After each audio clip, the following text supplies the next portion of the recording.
தொடர்ந்து நம்ம போர் நிலவரங்களை பார்த்துட்டு இருக்கோம். இப்போ வந்திருக்கக்கூடிய சில முக்கியமான தகவலை ஒரு தொகுப்பா பார்க்கலாம். அதுக்கு முன்னாடி ஒரு முக்கியமான விஷயம், உங்களுக்கு பிஎஃப் அமௌண்ட் எடுக்கிறதுல சிரமம் இருந்தால் இவங்களை தொடர்பு கொள்ளுங்க. இவங்க உங்களுக்கு அதில் ஹெல்ப் பண்ணுவாங்க. அதே மாதிரி உங்களுக்கு இன்கம் டேக்ஸ் ஃபைல் பண்ணுறதுல தேவை இருந்தால் இவங்களை தொடர்பு கொள்ளுங்க. வெறும் கம்மியான சார்ஜ்லேயே உங்களுக்கு அதை செஞ்சு கொடுப்பாங்க. இப்போ நம்ம வீடியோக்குள்ளே போகலாம். முதல் விஷயமே பார்த்தீங்கன்னா, ஏமனுக்கும் சவுதிக்கும் நடுவுல இப்ப பெரிய பஞ்சாயத்து தான் போயிட்டு இருக்குன்னு சொல்லணும். இந்த விஷயத்த நீங்க புரிஞ்சுக்கணும்னா கடந்த ஒரு 6 மாசமாவே அங்க என்ன நடந்துட்டு இருக்குது அப்படிங்கறதை நீங்க தெரிஞ்சுக்கிட்டு தான் ஆகணும். ஏன்னா ஏமன் அப்படிங்கிறது பக்கத்தால இந்த பக்கம் சவுதியும் அந்த பக்கம் யுஏயும் இருக்குது. ஏமன் அப்படிங்கிறது நமக்கு தெரியும், அங்க ஹவுதிஸ் இருக்காங்க. அவங்க கொஞ்சம் ஒரு மாதிரி என்ன பண்ணுவாங்க, இந்த போராளிகள் கூட்டமாக ஈரானோட சப்போர்ட்டா இருந்து காசாக்கெல்லாம் ஹெல்ப் பண்ணாங்க. காசாவுக்காக செங்கடலை முற்றுகையிட்டாங்க அப்படிங்கிறது தெரியும். ஹவுதிஸ்களுக்காக தான் ஆட்சி இருக்கான்னு கேட்டீங்கன்னா கிடையாது. அங்க இருக்கக்கூடிய ஏமன்ல ஆட்சியாளர்கள் தனியா இருக்காங்க. அப்ப 2 விதமா அங்கேயும் இருக்காங்க. அங்கேயும் ஹவுதிஸ் தனியா இருக்காங்க, ஆட்சியாளர்கள் தனியா இருக்காங்க அப்படின்னு எடுத்துக்கலாம். அப்படி இருக்கும்போது அங்க இருக்கக்கூடிய ஆட்சியாளர்களை விட ஹவுதிஸ் தான் ரொம்ப பலமானவங்களா இருக்கிறாங்க. இருந்தாலும் அவங்க அதிகமான ஏரியாவை ஹவுதிஸ் கைப்பற்றி இருந்தாலும் அவங்க ஒரு விதமா கடல் ஓரமாக ஆட்சியெல்லாம் வச்சுக்கிறாங்க. இந்த பக்கம் கவர்மெண்ட்டை விட்டுட்டாங்க. இதுல இந்த சவுதியும் அதுக்கப்புறம் யுஏயும் அந்த நிலப்பரப்பை ஷேர் பண்றாங்க. அந்த எல்லையோர பகுதியை எல்லா ஒரு நாடு எல்லா ஒரு ஊர் எடுத்துக்கிட்டீங்கன்னா கூட அப்படிதான். நிலப்பரப்பு என்ன பண்ணுவாங்க, மத்த நாடு ஷேர் ஆகும்போது அவங்களுடைய ராணுவம் வருவாங்க, நிப்பாங்க, அதுக்குள்ள ஒப்பந்தம் போட்டிருப்பாங்க. அதெல்லாம் நடக்கும் அந்த பார்டர் ஏரியால. அந்த மாதிரி பார்க்கும்போது சவுதி யுஏஇயுடைய கூட்டு ராணுவ படை பாத்தீங்கன்னா அந்த ஏமனுடைய எல்லையில இருந்துட்டு இருப்பாங்க. ஒரு கட்டத்துல என்ன ஆச்சுன்னு பாத்தீங்கன்னா, இந்த அமெரிக்காவும் இஸ்ரேலும் ஏமனை பிடிக்கிறதுக்காக இந்த சவுதியும் யுஏயும் தூண்டிச்சுட்டே இருக்காங்க. தூண்டிவிட்டே இருந்து இந்த கடந்த 2 வருஷம் காசா போர் ஆரம்பிச்சது படிப்படியா அவங்க என்ன பண்ண ஆரம்பிச்சாங்கன்னா முன்னேற ஆரம்பிச்சிட்டாங்க. இந்த சவுதியும் யுஏஇ படையும் எந்த அளவுக்குன்னு பாத்தீங்கன்னா, ஏமன்ல சில ஏரியாவே அவங்க கண்ட்ரோல் பண்ற அளவுக்கு பார்டர் ஏரியால சவுதியும் யுஏஇ வந்துட்டாங்க. இது இந்த 2 வருஷத்துல கொஞ்சம் கொஞ்சமா வந்தவங்க. அதுக்கு பின்னாடி என்னாச்சுன்னு பாத்தீங்கன்னா, இப்ப ஒரு 6 மாசமா காசா போர் நின்னதுக்கு பின்னாடி எப்படியாவது ஈரானை அடிக்கணும்னா ஈரானுக்கு சப்போர்ட்டா யாரும் வரக்கூடாது, அதுல வரக்கூடியவங்க பக்கத்தால இருக்கக்கூடிய ஏமன் தான் வருவாங்க அப்படின்னு சொல்லிட்டு ஏமனை கண்ட்ரோல் பண்றதுக்காக இவங்களை மறுபடியும் இந்த சவுதி யுஏஇ வச்சு சில வேலைகளை செய்யறாங்க. அப்ப ஒரு கட்டத்துல என்ன ஆகுதுன்னு பாத்தீங்கன்னா, இந்த சவுதிக்கு யுஏஇக்கு நடுவுலயே போட்டி வந்துருது. இவங்கதான் எல்லையில இருக்கிறாங்க ஏமனுக்குள்ள, இருந்தாலும் பாத்தீங்கன்னா அவங்களுக்குள்ளே போட்டி வருது. நான் ஏமனை பிடிக்கிறதுனா இல்ல நீ ஏமனை பிடிக்கிறியா அப்படிங்கிற மாதிரி என்ன பண்றாங்க, சவுதியும் யுஏயும் மாத்தி மாத்தி ஏமனை பிடிக்கிற அளவுக்கான வேலைகளை செஞ்சுட்டு இருக்காங்க. பிடிக்கிறதுனா முழுசாலாம் பிடிக்க முடியாது, ஆனா முயற்சி பண்ணாங்க. தரை வழியா போயிடலாம், அதுக்கப்புறம் ஹவுதிஸ விரட்டிடலாம், என்னென்னமோ நினைச்சாங்க. ஆனா அதெல்லாம் நடக்கவே இல்லை. முயற்சி பண்ணுவாங்க, ஒண்ணுமே பெருசா நடக்காது. அப்படி பாத்தீங்கன்னா இவங்க அப்பப்போ முயற்சி பண்ணாலும் எதுவும் நடக்காம இருந்தாலும் எல்லையோர பகுதியிலையும் அங்க இருக்கக்கூடிய கவர்மெண்ட் கண்ட்ரோல்ல இருக்கக்கூடிய ஏரியா சவுதிக்கும் யுஏஇக்கும் என்ன பண்றாங்க, கவர்மெண்ட் கொஞ்சம் பயந்து போற மாதிரி துள்ளாம இவங்க என்ன சொன்னாலும் கொஞ்சம் அனுசரிச்சு போறவங்களா இருந்துட்டு இருக்காங்க. கொஞ்சம் பயந்துட்டு தான் இருக்காங்க. கவர்மெண்ட்டை பொறுத்தளவுக்கு நம்ம சவுதியோ இல்ல யுஏஇயோ பக்கச்சுக்கிட்டு ஏமன்ல என்ன பண்ண முடியாது, ஒரு நல்ல கவர்மெண்ட்டை ரன் பண்ணிட முடியாது அப்படிங்கக்கூடிய ஒரு நிலைமை.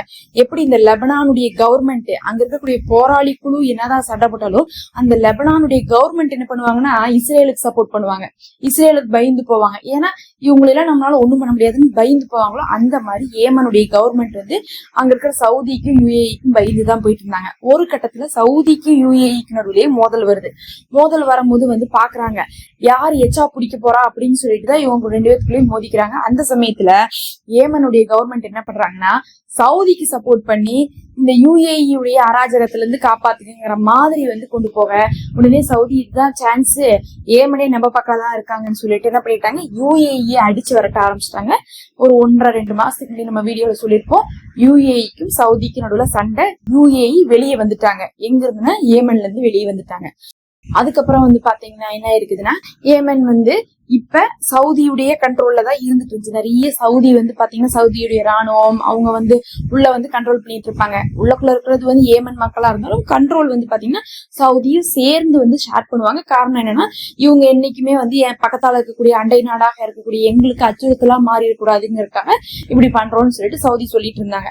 ஆனா இப்ப என்ன ஆச்சுன்னா ஃபர்ஸ்ட் வந்து யுஏஇ சவுதி 2 பேரும் சேர்ந்து ஏமன்ல இருக்கும்போது ஹவுதிஸ் பேசாம தான் இருந்தாங்க. கவர்மெண்ட் வந்து பயந்துதான் இருந்துச்சு.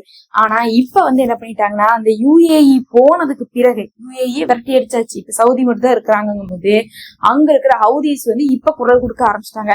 எதுக்கு சவுதியை நம்ம இங்க வச்சுக்கணும், அவங்கள முதல்ல விரட்டி அடிக்கணும் அவங்க நாட்டுக்கே, அவங்க என்ன வந்து இங்க பன்னாட் பண்றதுன்னு சொல்லிட்டு இத்தனை நாளா அமைதியா இருந்த ஹவுதிஸ் இப்ப என்ன பண்ணிருக்காங்கன்னா ஆரம்பிச்சிருக்காங்க.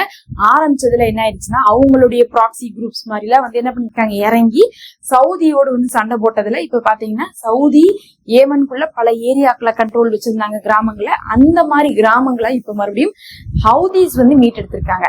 ஃபர்ஸ்ட் யுஏஇ வந்து சவுதியை வச்சு அடிச்சாங்க, அமிச்சாங்க. அதுக்கப்புறம் வந்து பாத்தீங்கன்னா இப்ப ஹவுதிஸே கலந்திறங்கி சவுதியை வந்து வெளியே அனுப்புறாங்க. இது சவுதிக்கு ரொம்ப ஷாக்கு.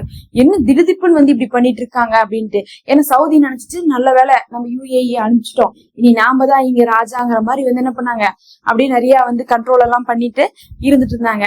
இவங்களுக்கு எல்லாம் ஒரு நம்பிக்கை இருந்துச்சு, இஸ்ரேலுக்கும் அமெரிக்காவுக்கும் இனி நம்மளைய வந்து எதிர்த்து வந்து ஹவுதிஸ் ஒண்ணும் பண்ண முடியாது. ஒருவேளை அவங்க ஏதாவது பண்ணாங்கன்னா கூட சவுதி தானே வந்து ஏமனுக்குள்ள இருக்காங்க, சவுதியை வச்சு நம்ம என்ன பண்ணலாம், ஹவுதிஸ கவுத்தரலாம்னு சொல்லிட்டு ரொம்ப வந்து என்ன பண்ணிருந்தாங்கன்னா மனக்கணக்கெல்லாம் போட்டு இருந்தாங்க போன தடவையே.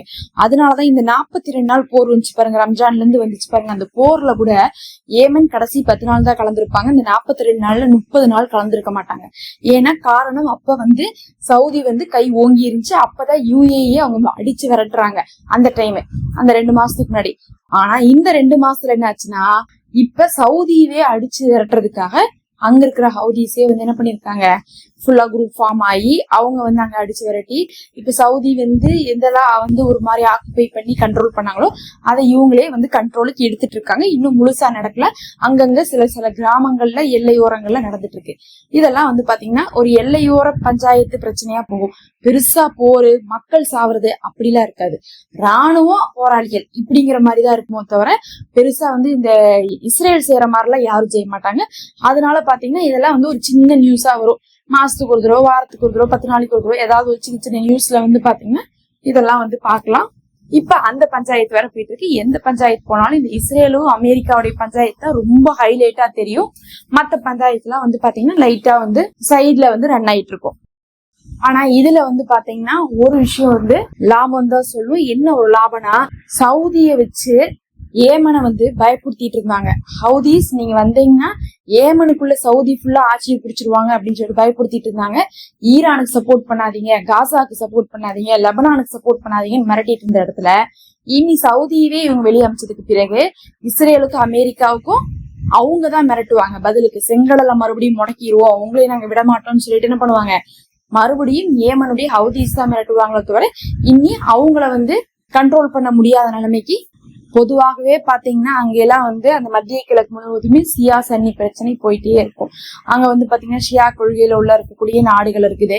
இந்த நாடுகள்லாம் ஒரு பக்கம் இருந்தா அங்க சன்னி கொள்கையில இருக்கக்கூடிய நாடுகள் தனியா இருக்கு. அவங்க இவங்க மேலேயும் இவங்க அவங்க மேலேயும் எப்பயுமே வந்து பாத்தீங்கன்னா பிரச்சனை இருந்துகிட்டே இருக்கும். சொல்ல போனா இந்த யுஏஇ கூட வந்து பாத்தீங்கன்னா ஈரான்ல இருந்து ஒரு 2 தீவை பிடிக்கிறதுக்காக ரொம்ப வருஷமா ட்ரை பண்ணிட்டு இருக்காங்களாமா. இன்னைக்கு நேரத்துல இல்ல, பல வருஷமா ட்ரை பண்ணிட்டு இருக்காங்க. இப்ப அமெரிக்கா என்ன சொல்லியிருக்கு, யுஏஇ எங்க கூட வந்து சண்டை போடுங்க, அந்த 2 தீவும் உங்களுக்கு தான் அப்படின்னு இருக்காங்க. அதை நம்பி யுஏஇ என்ன பண்ணிட்டு இருக்காங்க, வெளிப்படையாக நாங்க சண்டை போறதுக்கு ரெடியா இருக்கோம், நாங்க காசு கொடுக்குறோம், நீங்க போர் செய்யுங்கன்னு சொல்லிட்டு தான் அவங்க கூப்பிட்டு இருக்காங்க. அப்படின்னு என்ன அர்த்தம்னா, அங்க இருக்கக்கூடிய அந்த நாடுகளுக்கு எல்லாம் அந்த ஒரு இட பிரச்சனை இருந்துட்டு தான் இருக்குது. அவங்க வந்து பாத்தீங்கன்னா இஸ்ரேல கூட சகிச்சுக்கிறாங்க, பக்கத்தால இருக்கக்கூடிய அண்டை நாடுகளை சகிச்சுக்க மாட்டேங்கிறாங்க. ஈரானோடு அங்க இருக்கக்கூடிய பல நாடுகளுக்கு ஏற்கனவே பஞ்சாயத்து, ஏமனோடு அங்க இருக்கக்கூடிய பல நாடுகளுக்கு ஏற்கனவே பஞ்சாயத்து. பார்க்க போனா இதையெல்லாம் யார் யூஸ் பண்ண போறாங்கன்னா அமெரிக்காவும் இஸ்ரேலும் தான் யூஸ் பண்ணி அவங்களை என்ன பண்றாங்க, பிரிச்சு வச்சுட்டு இருக்காங்க. இது கூட தெரியாம அமெரிக்காவுக்கும் இஸ்ரேலுக்கும் சப்போர்ட் பண்ணிட்டு ஈரானுக்கு வெறும் கண்டனமாக கொடுத்து கொண்டு இருக்காங்க. பொறுத்திருந்து பார்க்கலாம். இதெல்லாம் தான் இப்ப வந்த தகவல்.